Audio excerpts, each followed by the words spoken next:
In 2017, Pixar Animation Studios gave the world an invigorating peek into the familial tradition of Dia de los Muertos. In 2020, we drink from the son of a BTAC. The movie is Coco. The whiskey is Stagg Jr. And we'll review them both. This is the Film and Whiskey Podcast.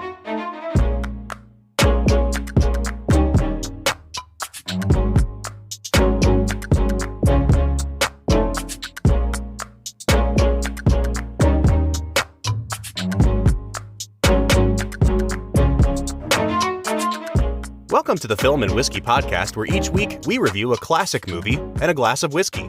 I'm Bob Book. I'm Brad G. And this week we are looking at the 2017 animated film Coco. Brad, we're getting into November. I can't believe it. It's almost winter already. We're getting ready to celebrate our birthdays.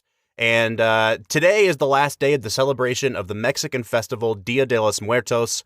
So we might as well just line up with one of our favorite Pixar films, Coco.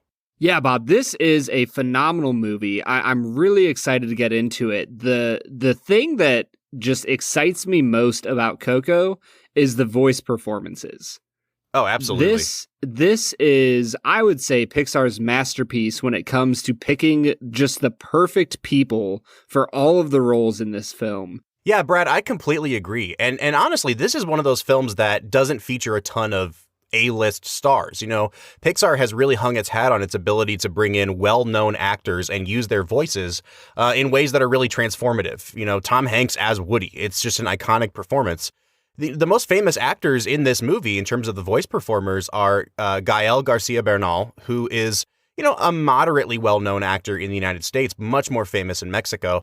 And Benjamin Bratt, who plays Ernesto de la Cruz, which I was really shocked to find out that was him, and also to find out that he had such a great singing voice. But Brad, what they're able to do by using lesser-known actors is really immerse you in the world that they're building here. Yeah, and if there's anything that Pixar has just always been great at, it is world building. Oh, for sure. Right? Like the world of Up, of Inside Out, of Toy Story, they just know how to craft an intriguing, fascinating world that we want to lose ourselves in. Mm-hmm. And so in Coco, we're losing ourselves in a world of Hispanic culture, of Dia de los Muertos. It's just a beautiful picture of what family looks like in a different part of the world.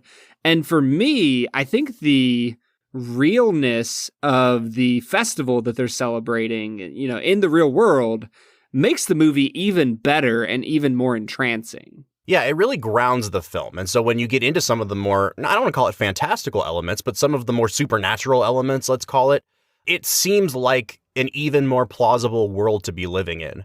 And Brad, I am just a sucker for Pixar movies that are really complex, that the narrative requires a lot of setup. And this movie, more than maybe any other Pixar film, really spends a significant chunk of its time setting up the rules of the world that it's trying to build. And I was thinking back through Pixar movies, and I honestly think this might be the most complex and entertaining amount of world building that they've done since Monsters, Inc.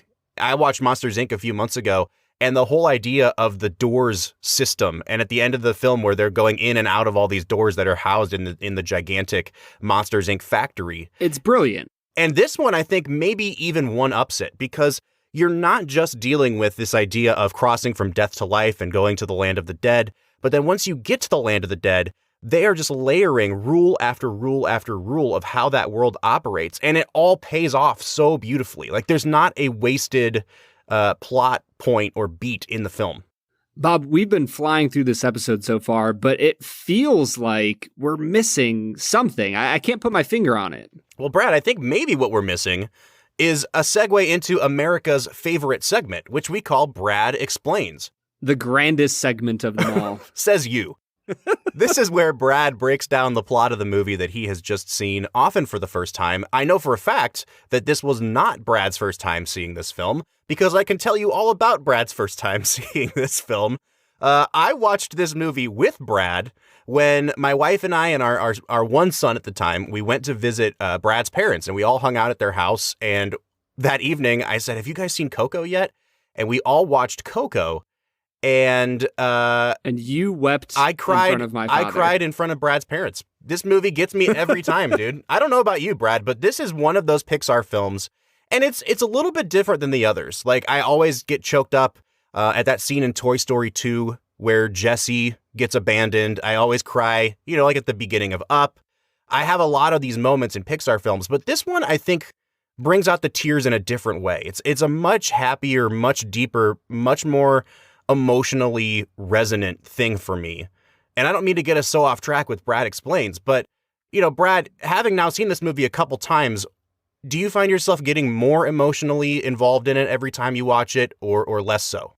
The part that wrecked me this time through, because I've cried at different parts of this movie. Oh, and spoiler alert, by the way. Oh yeah, super duper huge spoilers coming alerts. if you have not seen Coco. Yeah, please go watch it. If you haven't seen it, I would use the word masterpiece. I agree. Go watch it. Consider yourself warned.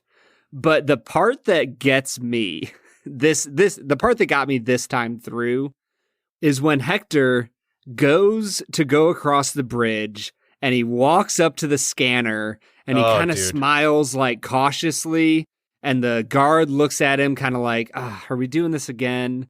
And then it scans and gives him the big green check mark.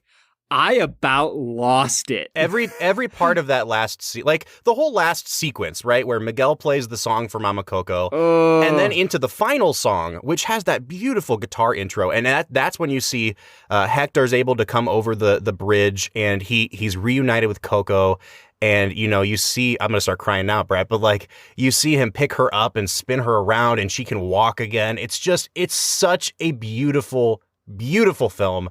I'm glad to hear that it is affecting you on the same level that it affects me every time I watch it, Brad. But let's not delay Brad Explains anymore, because if people are listening to this and haven't stopped listening to go watch the movie, then they are absolutely lost right now.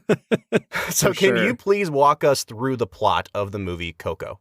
Yeah, Coco is about a young boy named Miguel who lives in Mexico and is celebrating the Day of the Dead with his family. And you find out that the Day of the Dead is a time where you tell stories about family members, you put offerings to their spirits up on your ofrenda so that they can have the things that they loved in life. And it's just a really beautiful opportunity to remember those who have passed on before you, who have paved the way for your family to become what it is today. And the interesting thing about Miguel's family is that they are shoemakers. And the reason they're shoemakers is because his great-great-grandmother, Imelda, was married to a musician, and this musician ran off and never returned home. And so she learned how to make shoes to support herself and their daughter Coco. And with that, they made a living, but they also made a vow that they would never, ever, ever engage in any musical activity whatsoever. Well, this doesn't fit young Miguel's lifestyle because he just feels himself drawn into the music. And so he's desperately trying to find ways to play music on his own. He has an opportunity to play in this Battle of the Bands type of show on Dia de los Muertos. And the guitar that he has is destroyed by his grandmother when she finds out that he plays. And so he goes to steal from Ernesto de la Cruz, who is the most famous musician ever to live in the world. He's like a Paul McCartney type of musician. And at that point, he's convinced that Ernesto is his great-great-grandfather, too. Yes. Yeah, thank you, Bob. That's very important, that he is utterly convinced that his great-great-grandfather, whose face had been torn out of the family photo of his great-grandmother Imelda and his great-great-grandmother and great-grandmother Coco. So anyways, he steals Ernesto de la Cruz's guitar, thinking that it's almost like his family inheritance. And when he steals the guitar on the Night of the Dead, he finds out that he has a curse placed upon him because the Day of the Dead is a time to give to your spirits, not steal from them. And so he essentially will die if he does not receive the blessing of family members who are already in the land of the dead before the morning. Well, this goes poorly because his grandmother Imelda tries to force him to agree never to play music again. And so he attempts to seek out Ernesto de la Cruz, his great-great-grandfather, to give him his blessing so that he can go back to the land of the living and still be allowed to play music. Well, all sorts of hijinks ensue as he tries to make his way to Ernesto de la Cruz, who is probably the most famous dead person in the land of the dead. On his way there, he is helped by a musician, a musical skeleton named Hector, who claims to know Ernesto. And slowly you find out that Hector was betrayed by Ernesto. Once they make it up to his mansion, you find out that Ernesto actually killed Hector because Hector wanted to go back to his family. And there is a massive reveal that Hector is actually Miguel's great-great-grandfather, not Ernesto de la Cruz. From there on out, they escape from Ernesto's grasp. They reunite with their family, who is also dead. And they expose Ernesto de la Cruz for what he is, a swindler who stole all of Hector's songs and music and killed Hector so that he would not be exposed for not having written his own songs. The other aspect that's going on here is that in the land of the dead, it's almost like there's three versions of life. There's being fully alive, there's being dead in the land of the dead, and then there's the final death when the final living human being forgets your memory. You officially die and you go from the land of the dead to the great beyond where no one knows where you go. And Hector is being forgotten by the only human on the planet that remembers him, Mama Coco. And so he's trying to get his picture to Miguel to take it back and put it on the ofrenda, and so that Miguel can keep his life and memory alive. And so Miguel rushes back to the land of the living, rushes back to Mama Coco to try and help her remember him because his picture had been destroyed by Ernesto. And at the end of the film, you just have this beautiful moment where Miguel sings the song that Hector wrote for his daughter, Coco, Remember Me. And it's an absolute beautiful ballad that just tugs at every single heartstring any human being has ever had. And Mama Coco, due to the power of music and song, remembers her father and starts telling stories about him and shows that she has the rest of the picture that had been torn off. And we finish the movie a year later, finding out that Mama Coco has passed away, and we see her and her father and mother in the land of the dead coming to visit Miguel and his family on Dia de los Muertos. Excellent job, sir. Thank you. That was a lot more than I thought it would be. But the crazy thing is, like, as I watched the movie, you know, and watching it again this time for the podcast, taking notes on plot developments and things like that, this is the most plot-heavy Pixar movie I've ever seen. Like, there's just so much happening, and there are so many tiny things that, like, we didn't even get into, like the idea of the alebrijes, the spirit creatures, which help guide souls on their journey. And, you know, Mama Imelda has her own alebrije, which is this gigantic figure that is tracking down Miguel as he runs off from his family in the land of the dead. And Mama Imelda is actually a beautiful singer of her own right who performed with Hector. And so there's all sorts of stuff going on. Right. And it's a massive movie that's only like, I don't know, an hour and 40 minutes. Yeah. And they cram it all in, but it never really feels like information overload. I think there were a few really brief times where I was like very aware that it was exposition and they needed to establish something that they were going to pay off later on. But overall, Brad, for the amount of stuff this movie tries to do, and I think this is really where Pixar still stands head and shoulders above the rest of the animation studios out there, because their stories, when they're done well, are so intricate and so wound together in this beautiful kind of tapestry. Like, there's a ton of different threads going on in this story. You've got, you know, the afterlife. You've got this idea of musicianship and artistry. You've got family quarrels. They weave in murder into this movie, which is something you don't really see in children's movies very often. It's religious holidays. It's, you know, the idea of aging and memory, and they all just come together to create this beautiful picture. I'm really super impressed with the not just the world building, but the overall script of this film for getting so much information out there and never making it feel like they're just, you know, doing like an information dump on us. Well, and the most amazing thing of it all is that the bow that they use to tie up the entire movie is one of the most beautiful songs I think ever written for a movie in Remember Me. Oh, absolutely. Like, the entire theme of the movie is remembering one another, is helping other people know what, who our family was, what our family story is. And I think that having that song really, draw together all the disparate pieces in this movie, it's just such an amazing running theme that they have. I like Pixar just knocked it out of the park with this movie. So, Brad, I kind of want to go in on that song a little bit, Remember Me. It ended up winning the Oscar that year, and deservedly so. It's a beautiful song. And what I love about it is that they play it multiple times in this film. And every time they play that song, it's either sung by somebody different or it's sung in a new context that it comes to give the song a new meaning to us. And so the very first time it comes on screen is in this opening narration that Miguel has. And he's talking about how Ernesto de la Cruz was the greatest musician of all time. And my favorite song of his is, and they cut to him singing Remember Me as this big closing number of his Vegas style, performance in 1942. And at the end of the song, he's crushed by a giant bell, and that's how he dies.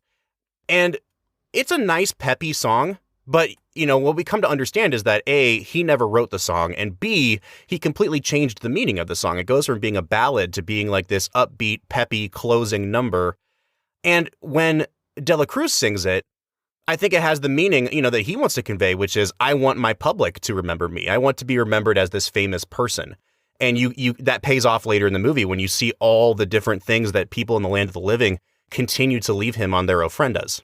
And the great part about that is that the way he sings the song, it gets to the inner core of who he is. Absolutely. He is a jealous, selfish human being who just desperately wants the praise and adoration of others. Mm-hmm. And you can feel it in the way that he sings the song versus how Miguel sings it, how Hector sings it, yep, how anybody else performs the song. It's amazing how they can use one simple melody to reflect the souls of the different individuals throughout the film. Absolutely. And I think that's what makes it such a great song. And it also, I think, clues us into, Brad, you kind of mentioned this just a minute ago, that final sequence of the film, which is, I want to get into talking about that later in like our analysis portion of the movie. But there is a huge reason that I love this movie, and it's because of that ending sequence. Miguel leaves the land of the dead, and in any other movie, that would be the conflict resolution. Like, they got one over on Ernesto de la Cruz, he's going to be forgotten in the afterlife. Miguel gets to go back to the land of the living, and, we're going to put a bow on it. But this movie is not primarily concerned with those sort of like action movie beats, or even like the plot beats.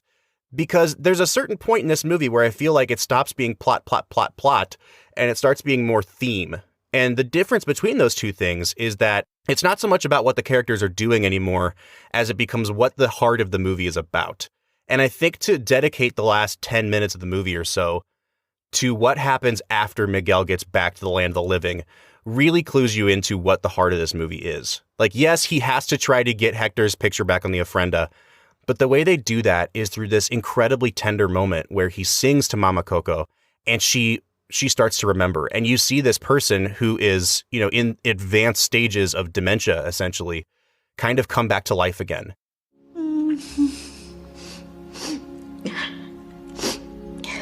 Elena, what's wrong, Mika? Nothing, Mama. Nothing at all.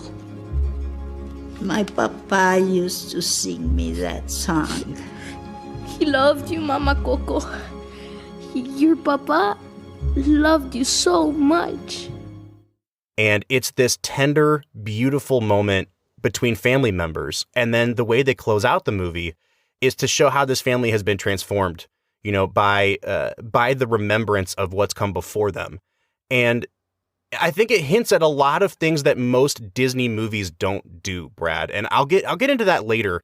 But I think it's just important at this point to mention that they don't close this movie on this big, explosion of action and then like a 2-second resolution to send you out. Like there is something much, much deeper that they're trying to get at here.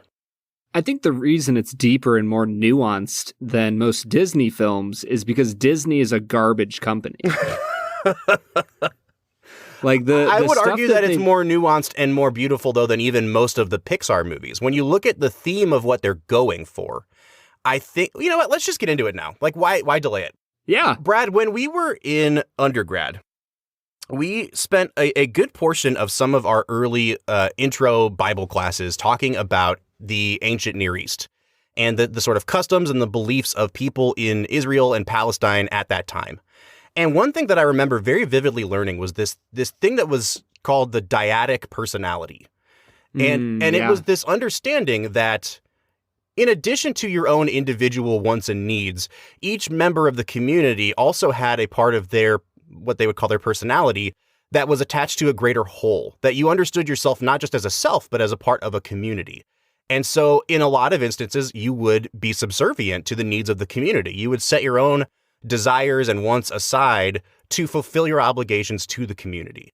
And that is something that people in modern Western contexts really push back against. And I think that's because I pulled myself up by my own bootstraps, exactly. Bob. Yeah, Brad, you're exactly right. And I think what this movie does, which you don't see in other Pixar, in other Disney movies, is it really turns this idea of self-actualization and your own wants and desires being the pinnacle of everything on its head. You know, I really disliked the Pixar movie Brave. I don't know if you've ever seen Brave. That movie didn't work for me at all because the core message of the movie is that the princess Merida, you know, she gets herself in a really significant situation there where she accidentally ends up turning her mom into a bear because she wants to do what she wants and her mom won't listen. And at the end of the movie, the resolution is really, honestly, that Merida learns very little about herself, except that she shouldn't be a jerk. And that her mom is the one that has to come around to understanding that it's her responsibility to let her daughter do what she wants. And I think this movie really does the opposite of that. And when I first sat down in the theater and was watching this movie, I really thought this was going to go that direction, Brad, that it was going to take the easy way out, that Ernesto de la Cruz was going to be the hero and that, you know, they were going to stick it to his family and his family was going to have to learn how to shut up and let him follow his dream. And like, there is some movement within the family for them to make space to allow him to become a musician at the end. But ultimately, the lesson of this movie that Miguel learns is that family comes first and that there is situations where you have to set aside or you have to learn how to make your own wants and desires not be the primary thing in life and that you have a responsibility to the people around you. It's a really, I would say, almost revolutionary thing to see in a children's movie when so many of them come out and the entire basic principle is do what you want, be who you are, you cannot change, everyone else needs to change for you. This movie does the exact opposite of that. Well, it points to the fact that human beings are better served by living in community than living by themselves. Yeah. That when we submit our desires and our goals for life to review by the community, by the people who love us and care for us, which is often our blood family relatives. Sometimes it's the family that we choose, our best friends, the people we raise our kids with, that when we submit who we are to those people and they're able to say, yeah, you're doing great in this area, but you're struggling with this, that is really one of the most important ways for the human race to get better. That we don't just get better in a box by ourselves. In fact, I would argue that we often get worse in those situations. And so Coco flies directly in the face, like you said, Bob, of a lot of Western philosophy. And I love it. I agree, Brad. And I think that the sneakiest way that they do that they undermine this individualistic, philosophy, is by putting all of those individualistic words in the mouth of Ernesto de la Cruz. And so at the point of the movie where you as a viewer are still convinced that he is the great-great-grandpa, like I was in the theater watching this for the first time and just rolling my eyes. I was like, man, are we really going to go down this path again where his family's always wrong? They need to accept him for who he is, and that's all there is to it. And they give Ernesto these lines where he says things like, one cannot deny who one is meant to be. And then he says, we cannot belong to one family. The world is our family. And I'm sitting in the theater going like, I can't believe that we're teaching our children this lesson, and like ready to, get angry about it. And then almost immediately after that, you find out Ernesto de la Cruz is the villain, that he is not the one that we should be listening to, that he is not the one whose philosophy is the one that we should be following. And right after that is when Miguel finally has this realization that family comes first. I think it's a really, really brilliant way. You don't get a ton of dialogue or exposition where they say, now Ernesto was wrong and here's why.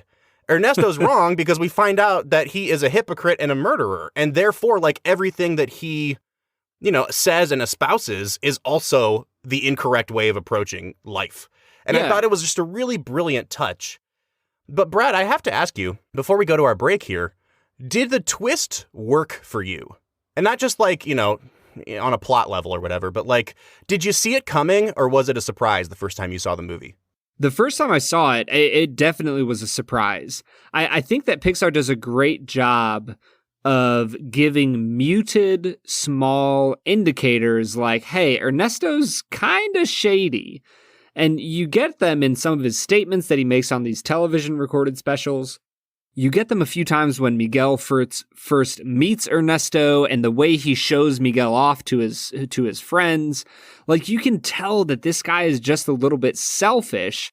And so in my mind, I was like, oh, I wonder if they're going to play off the fact that Ernesto is his grandfather, but he still has flaws. And I was actually looking forward to perhaps that storyline. But the one that they went with Hector being his actual great-great-grandfather, and it was just spectacular. It was a phenomenal twist. So, Brad, I could talk about this movie. This could honestly be like our longest episode ever if we wanted it to. I can talk about this movie and the brilliant, intricate touches they give to it all day.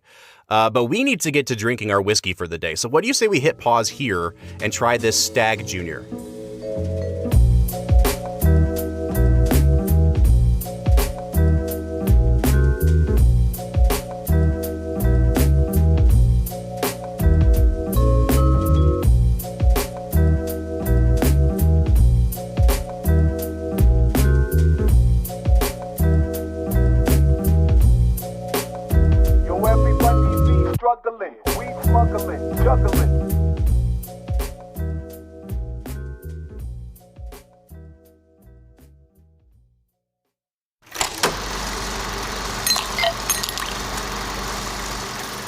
All right, so today we are trying Stagg Jr. Now, this is made by the Sazerac Company, which is the owner of Buffalo Trace.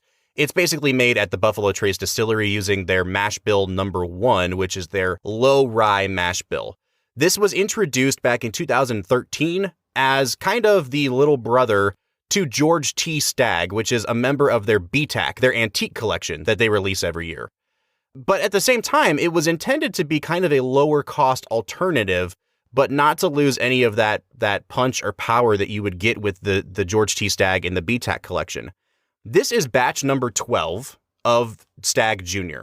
From what I've read online, the first couple batches of Stagg were not fantastic. Like they just basically taste like a high alcohol version of a lower quality Buffalo Trace product. And as they've produced more and more batches, it's actually come to be regarded as possibly better than the BTAC version. In fact, the website Breaking Bourbon, which is where I get almost all of my information on the products we feature on the show here, voted Stagg Jr. the number 1 whiskey of 2019 over George T. Stagg, the BTAC version, which is really good for us, Brad, because the version that got voted number 1 of 2019 is this batch we have in our hands today, and that is the batch 12. Yeah, as I nose this bad boy, it has a lot of interesting things going on. Initially, I felt like I got a few sweet notes of like honey, almost like a molassesy smell. But as you go on, there's a few spicy notes on there that I can't put my finger on what they are, but they complement those sweet notes so well. Bob, I think I'm going to give this an 8 out of 10 on the nose. Yeah, Brad, I like this a lot. I have to think that some of that spice that you're smelling might actually just be alcohol, because this does clock in at 132.3 proof. This is a holy cow, very high proof whiskey we're about to drink. On the nose, Bob, I think this might be the highest we've ever had. It's right up there. On the nose, Brad, I'm getting some really good fruit notes that are coming through, which I was really surprised at. There's a lot of cherry and a lot of green apple for me, or apple peel, perhaps. I really, really like that. They actually would be the dominant note for me with kind of like an underlying, like you said, brown sugar or molasses. It has some good classic bourbon notes going on. It's not the most complex nose, but I am surprised that at this proof point and at the age that they say that it is, which is generally believed to be between 7 and 9 years old, that the fruit is what's coming out on this. I like it a lot. I'm going to give it an 8.5 on the nose. Wow, Bob. My initial taste of the tongue, it was just kind of a bland sweetness, but as it sat there, I feel like I got all of this like dried cranberry, dried fruit sort of flavor that just lingered on my tongue. For being as high proof as it is, the viscosity is a little bit lower for me. I don't feel like it's incredibly thick or syrupy, which is something I normally love about the high proof whiskeys. I think that this is an above average flavor. It's not quite as good as the nose for me. I'm going to give it a 7.5 out of 10 on flavor. Yeah, this is not really my preferred flavor palette. And actually reading the Breaking Bourbon review of why they named it number 1, they kept bringing up the word savory. They really liked the savory notes on this. And so that's definitely their wheelhouse. Brad and I have both gravitated towards sweeter bourbons in our preferred flavor profiles. This one is not really sweet. The dominant notes that I get are black pepper on the tip of my tongue, and then actually like some hot pepper on the back of my tongue. And then there's a lot of oak. So it's really just oak and pepper for me. Again, it's not a very complex taste for me. When you go to swallow, what I do like about this is that the Kentucky hug is not super prominent. Like, it doesn't burn so much in my chest on the way down, but it almost reminds me of like in movies where a guy drops a cigarette in like a trail of gasoline and then like it goes and blows up a car or whatever. Like, it shot all the way back up my tongue, this sizzle of alcohol burn after I swallowed. Which, I mean, if given the choice between, like, do I want the burn in my chest or on my tongue, I actually like it on my tongue. I thought it was a really cool, really tingly sensation, and that made it a little bit more of a fun finish for me. But in terms of the taste, I think I'm right there with you, Brad. I'm actually going to give this a 7 out of 10 on the taste. It's just not incredibly complex, and it's also not really my preferred wheelhouse. Yeah, and that takes us to our finish. I think this is an above average finish. It sticks with you for a little while. Like you said, the burn of the alcohol is present on the tongue and the throat, which I think helps kind of balance it out. It helps prepare you for what's coming.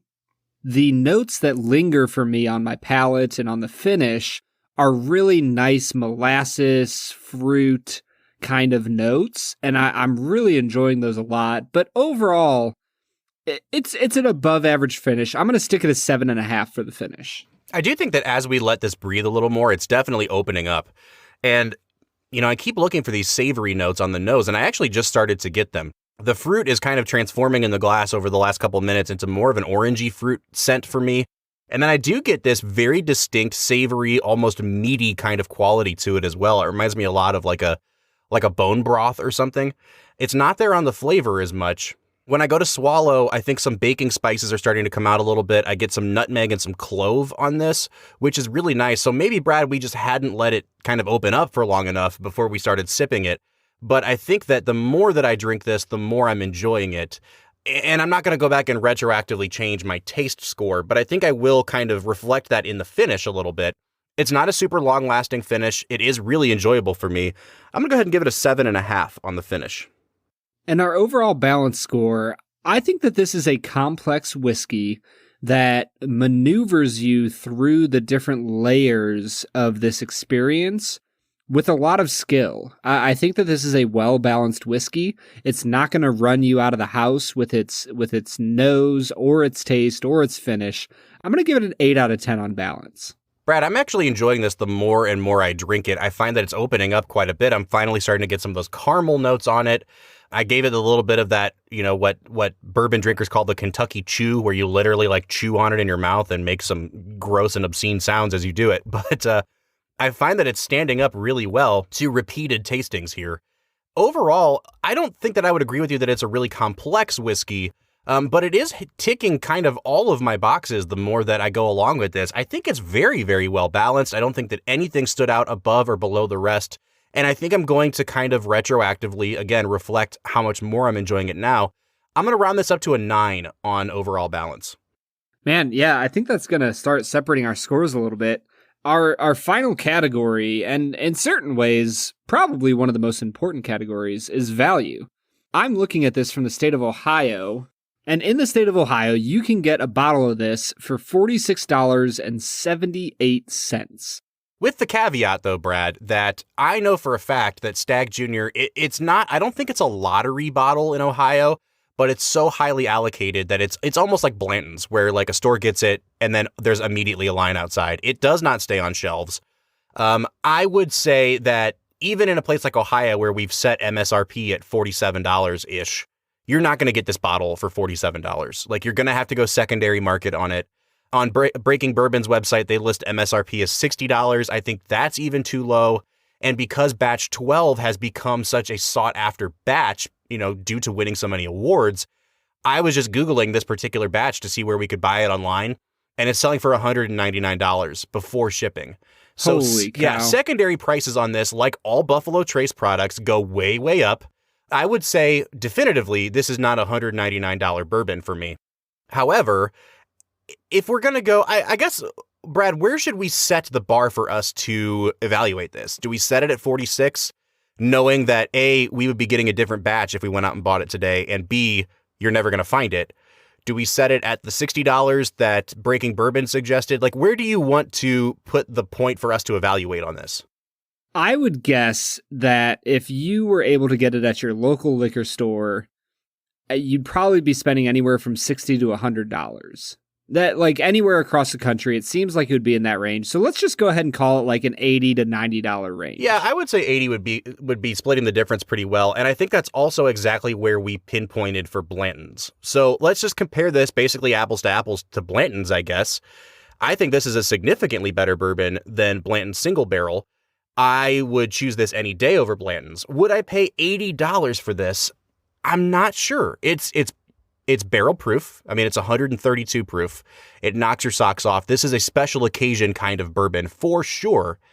At $80, see, the hard thing, Brad, is that we live in Ohio, and because it's a control state, we're not used to having to hunt bourbons. We're not used to paying even a little bit over MSRP.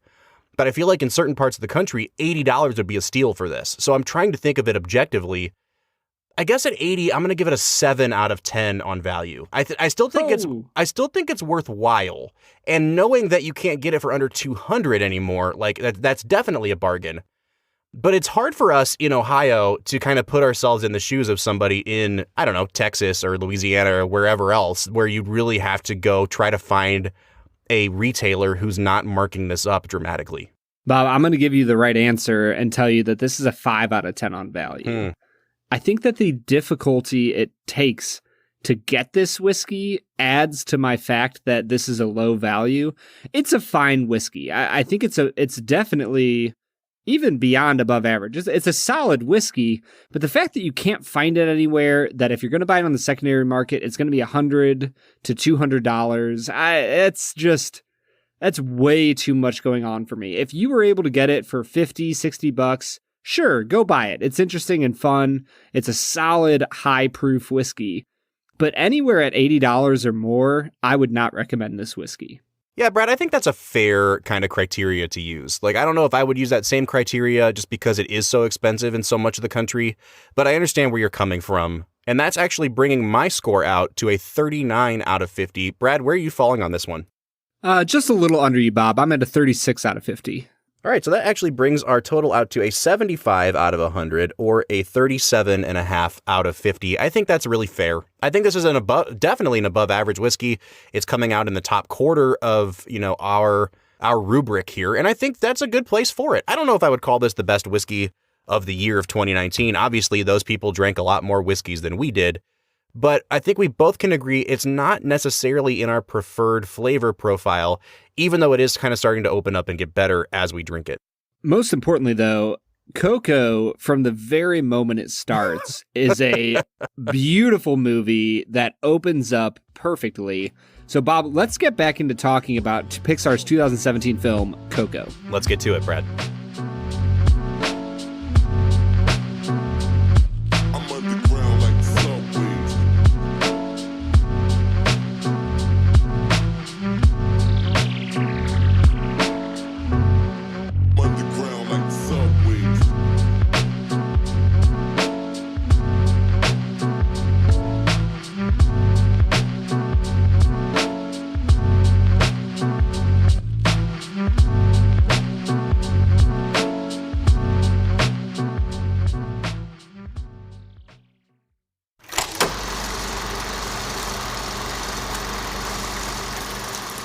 Well, that was Stagg Jr., batch number 12, a whiskey that both of us liked, but struggled with the price point and the difficulty to find. But we're getting back into talking about Coco. And Bob, I think something we haven't mentioned yet is that this is one of the most beautifully animated Pixar films I've ever seen. Oh, yeah. I mean, I really do think that Pixar's, especially their textures, is something that they are like head and shoulders above everybody else with. And it's noticeable even from their very first movie, Toy Story, which a lot of it does look kind of primitive at this point from 95. But we were talking about like the quality of the wood on the doors and the grain in the wood on the floors and the smudge marks on things in the kids' room. They have really taken it to another level. And I think the first time I really started to notice, you know, the incredible quality of what they're able to do with manipulating light and things like that was when they came out with Ratatouille. And you could kind of see through the rat's ears that it was like translucent and you could see little capillaries and things like that. And since then, I feel like, you know, technology and the amount of data that we can store in each frame has gone up so exponentially. And it's just so evident in every single thing on the screen in this film. From, you know, at the very beginning, they have this really tight close-up insert shot of Miguel like blowing into a bottle to make music. And you can see like the little hairs underneath his ear. Like it's an insane level of detail, Brad, that they're able to get. And I think you become so accustomed to how high quality their animation is that you forget as you're watching it, which is a credit to the storytelling because it's so immersive. But like you put this movie up next to anything from DreamWorks, you know, you put this up to like The Boss Baby or The Secret Life of Pets or whatever. And it's like, yeah, they might be able to replicate fur pretty well, but like they are not even close to being on the level of Pixar. And the crazy thing is, it's not just those, you know, tight close-up shots of the humans in this movie. You also get some expansive shots of the land of the dead that are just amazing and blow you away with their beauty. I think another part of their animation that this movie especially blew me away was the amount of physical humor that they included in this film. Like when the skeleton's jaw falls off when he sees a live boy in the land of the dead. Like the amount of times that Hector would grab his head and use it as a prop, or that Miguel is, you know, tugging on Hector's arm and he pulls the arm off and the fingers start snapping at him and then point backwards to the rest of his body. Even the way that Hector walks is just beautifully animated. And I can't get over the physicalness, the rawness of this movie. Yeah, and Brad, I think it's really evident when, like, I think we can all admit at this point that Pixar has made a couple clunkers. You know, like there's only a few of them, but there's a couple that have just missed the mark. And like the bad dinosaur. Yeah, like The Good Dinosaur. I think Cars 2 was a terrible movie. I don't think Brave was that good. And like, you know, the animation is still mind-blowingly great, but it's in the little tiny details that they include in the plot and just kind of as asides where you can really tell when there's people in the room that are just throwing out great ideas. You know, like the inclusion of the alebrijes, the way that they animate them in this sort of neon color, the idea of the marigold petals that, you know, that guide your ancestors home, carrying that over to the idea of there being a bridge between the land of the dead and the land of the living that is made exclusively out of marigold petals. And that on that bridge, if you're not supposed to go through, you sink to your head in the petals. Like, it's just brilliant. They just, and none of these are like essential plot details, but they just, again, they serve to build this world out so well that, like you said, Brad, in the span of an hour and 40 minutes, I feel like I know as much about this world as I do about the world of Harry Potter, as I do about the world of Star Wars. Like, it's just a brilliant example of world building. Well, Bob, I'm not totally sure we can talk about how much you really know about the world of Star Wars, but with Coco, I am fully confident that you are our premier expert at Pixar's animations, all those things. You're top of the class, man. Oh, well, I appreciate that, sir. So, Brad, I know it's probably time for us to start winding down. Like I said, I could talk about this forever, but there are a couple brief things that I think we should mention before we head out. You know, months and months and months ago, we did a top fives on animated vocal performances, and I can't remember if I included it in my top five or as an honorable mention, but Anthony Gonzalez's performance as Miguel is extraordinary. Every once in a while, you come across a child performer that just kind of knocks your socks off. And this kid, from his vocal performance to the fact that he sang his own songs, like, he's the best part of the whole movie. And this movie, honestly and obviously, doesn't work if you don't have a good, charismatic, dynamic child performer in that lead role. Yeah, I am actually starting to think that it's a little bit of a travesty we haven't mentioned him until now. His emotional range in this film is mind-boggling. I don't know if I've ever seen a child actor handle the mature depth of emotion that a director would ask from his actor in the way that Anthony Gonzalez does here. Yeah. He just dives right into the themes of independence, of wanting to distinguish yourself from your family, of teenage angst, all wrapped around this idea of, I've failed my family. Like, I didn't realize how important they were to me. Honestly, Bob, I am just amazed that we didn't include this movie in our top 5 coming-of-age films.